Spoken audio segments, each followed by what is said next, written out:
ہم حدیث سنے ہیں کہ علماء بیان کرتے ہیں کہ حضور صلی اللہ تعالیٰ علیہ وسلم ایک مرتبہ کہیں باہر گئے تھے کسی قبیلے میں فیصلہ کرنے کے لیے، تو عشاء کی نماز حضرت ابو بکر صدیق رضی اللہ تعالیٰ عنہ پڑھانے کے لیے مصلی پر کھڑے ہو گئے، تو آپ صلی اللہ علیہ وسلم نے اجازت دی تھی نا امامت کی، تو اگر میری غیر حاضری میں ابو بکر تو مصلی پر کھڑا ہو کر ہوا کر اس طرح اجازت دیے تھے۔ پھر اس کے بعد جب آپ صلی اللہ تعالیٰ علیہ وسلم اپنے آخری پردہ فرمانے سے پہلے آخری زمانے میں حضرت ابو بکر صدیق رضی اللہ تعالیٰ عنہ کو مصلی پر کھڑا کیے اور اپنے گھر کا پردہ، کمرے کا پردہ ہٹا کر دیکھے تو صحابہ کرام نماز ادا کر رہے تھے، حضرت ابو بکر صدیق رضی اللہ تعالیٰ عنہ امامت کر رہے تھے۔ یہ واقعہ بھی ہم سن چکے ہیں۔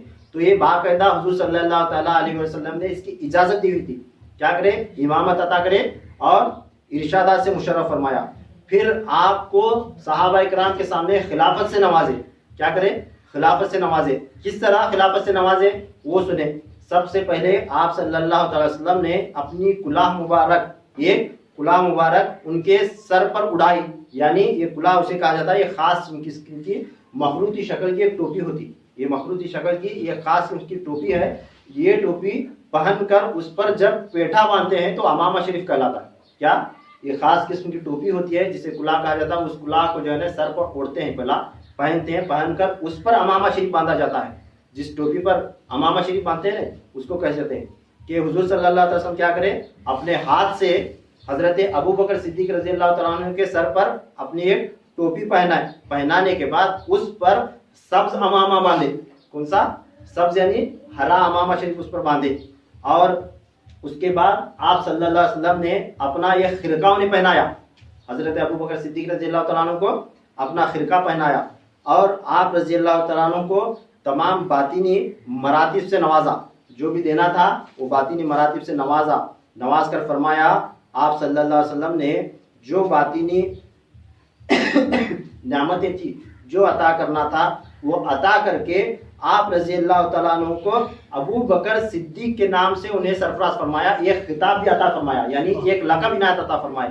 اب دیکھیں اس میں آج جو صوفیاء کرام کرتے ہیں جتنے بھی کام خلافت کے دوران، اسے اکثر لوگ ایک رسومات کہتے ہیں، یہ ایک رسم ہے، یہ ایک رسم ہے، اس طرح کہا جاتا ہے، مگر یہ ایک رسم نہیں، یہ باقاعدہ حضور صلی اللہ تعالی وسلم کی سنتیں ہیں، آپ کا طور طریقہ ہے۔ دیکھیں خلافت میں مرشد جب اپنے خلیفہ کو خلافت عطا کرتا ہے تو اس کے سر پر ٹوپی بھی پہناتا ہے، اپنے ہاتھ سے امامہ بھی باندھتا ہے، یہ خرقہ بھی عنایت عطا فرماتا ہے، اور اسے ایک نام دے کر، طریقت کے خلافت کے حوالے سے ایک نام دے کر ایک لقب سے نوازا جاتا ہے۔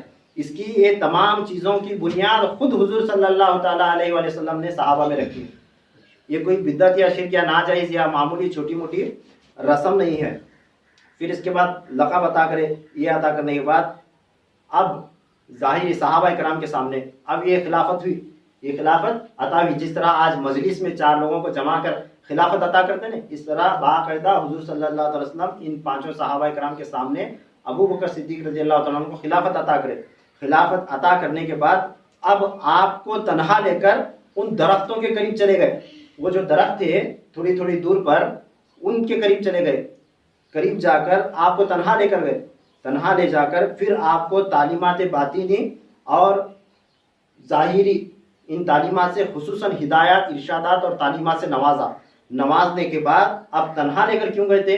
اب یہ پیر و مرشدین کی یہ بھی جو ہے سنت ہے، جب وہ اس کا خلیفہ بن جاتا ہے، جب تک خلافت نہیں ہوئی تھی سب لوگ اکٹھے تھے، ایک مجلس میں تھے، اب ہر مرید کو تعلیم دے دیتا ہے پیر، اب جب اسے خلافت عطا کی جاتی تو خلافت کے بعد ضروری ہے کہ اسے خلوت میں لے جایا جائے، خلوت میں لے جا کر تنہا اسے وہ کچھ دیا جائے جو عام مریدوں میں بتانے کی اجازت نہیں ہے، عام مریدوں میں بتانے کی، ہر مرید کو بتانے کی اجازت نہیں، وہ تعلیمات خلیفہ کو پیر کیا کرتا ہے؟ خلوت میں لے جا کر عنایت عطا فرماتا ہے۔ اب سرکار دو جہاں صلی اللہ تعالیٰ علیہ وآلہ وسلم کیا کرے؟ حضرت مولا علی مشکل کشا ہیں، بڑے بڑے ہستیاں ہیں، اب ایک ہی ہستی کا نام سن لو تو تمام کے سامنے یہ نہیں بولنا جو فیض نعمت خاص چھپا کر اسے دینا ہے اسے دینا، اس واسطے خلوت میں لے گئے، ان درختوں کے قریب لے گئے، رات کا اندھیرا ہے، لے جا کر جو بھی باقی جو صحابہ کرام کے سامنے عنایت کرے تھے وہ الگ، پھر اس کے علاوہ جو باطنی نعمتیں عطا کرنا تھا وہ عطا کرے۔ عطا کرنے کے بعد آپ رضی اللہ تعالیٰ عنہ کو حضور صلی اللہ تعالیٰ علیہ وسلم نے اس میں ذات کی اجازت دی، کس کی؟ سبحان اللہ، کس کی اجازت دی؟ اسم ذات کی. جو اسم ذات موجود ہے اللہ تبارک تعالیٰ کا جو خاص اسم ذات ہے جو صوفیاء کے نزدیک اسم اعظم کا درجہ رکھتا ہے، وہ اسم ذات کیا ہے اس کی اجازت خود حضور صلی اللہ تعالیٰ علیہ وآلہ وسلم نے ابو بکر صدیق رضی اللہ تعالیٰ عنہ کو اس کی اجازت مرحمت فرمائی. یہ اجازت مرحمت فرمانے کے بعد پھر حضرت ابو بکر صدیق رضی اللہ تعالیٰ عنہ اس طرح حضور صلی اللہ علیہ وسلم کے خاص خلیفہ کہلائے. اب دیکھیں اس کے اندر اب وقت چونکہ ختم ہو رہا ہے کہ میں تقریر کو یہاں تک روکوں گا، پھر اس کے بعد آگے آنے والے تقریر میں جو ہے نا آگے اگلے صحابہ کرام کا تذکرہ ہم سنیں گے، کیونکہ ورنہ وقت کافی ہو جائے گا، ابھی بہت تقریر باقی ہے. اب ایک صحابی کو اسی طرح باقی اور جو ہے نا 5 صحابہ جو بچے ہیں ان کا تذکرہ کیا ہے، انہیں کس طرح نعمت عطا ہوئی، کس طرح کون سی چیز. اب جس طرح ظاہری اور باطنی تعلیمات سے نواز کر حضرت ابو بکر صدیق رضی اللہ تعالیٰ عنہ کو آپ صلی اللہ تعالیٰ علیہ وسلم نے اسم ذات کی اجازت عطا فرمائی، تو یہ اسم ذات کی اجازت سلسلہ نقش بندیہ میں آج بھی رائج ہے، آج بھی جاری ہے. یہ شروع کہاں سے ہوئی؟ حضرت ابو بکر صدیق رضی اللہ تعالیٰ عنہ سے شروع ہوئی یہ اسم ذات. یہ صوفیاء اکرام کو معلوم ہے، تو یہ آپ کے سلسلے کے واسطے نوازش ہوئی. اسی طرح حضرت عمر رضی اللہ تعالیٰ عنہ کو کیا خاص نوازش ہوئی، حضرت عثمان غنی کو کیا خاص نوازش ہوئی. ہر سب کو خلیفہ بنایا نا، تو سب کو باقاعدہ اسی طرح خلیفہ بنا کر سب کو الگ الگ تنہا لے جا کر باقاعدہ باری باری ایک ایک کو لے جا کر کیا عنایت عطا کرے، اور مولا علی کو کیا عنایت عطا کرے. انشاءاللہ ہم آنے والے تقریب میں سنیں گے. یہ موضوع، یہ سیریز ہماری چلتی رہے گی. اللہ تبارک تعالیٰ سے دعا ہے جو بھی ہم نے سنا ہے ہمیں اس پر یقین رکھنے کی توفیق نصیب عطا فرمائے، اور خاص کر یہ جو سلاسل نکلے ہیں صحابہ کرام کے 7 سلاسل جو یہاں سے شروع ہوئے نعمتیں بٹی، اور یہ 4 پیر 14 خانوادہ کے سلاسل رائج ہوئے. اللہ تبارک تعالیٰ سے دعا ہے جس طرح یہ علم ہم تک پہنچا، یہ تذکرہ ہمیں سنا رہا ہے، اسی طرح ہمیں ماننے کی بھی توفیق عنایت عطا کرے، اور ان سلسلے والوں کا فیض بھی اللہ تبارک تعالیٰ ہمیں عنایت عطا فرمائے. ہمارے کہنے میں، بیان کرنے میں میرے سے کچھ بھی غلطی خامی نہیں ہوئی ہو تو اللہ تبارک تعالیٰ سے دعا ہے کہ اپنے فضل و کرم سے معاف فرمائے. وآخر دعوانا الحمد للہ رب العالمین وما علینا الا البلاغ.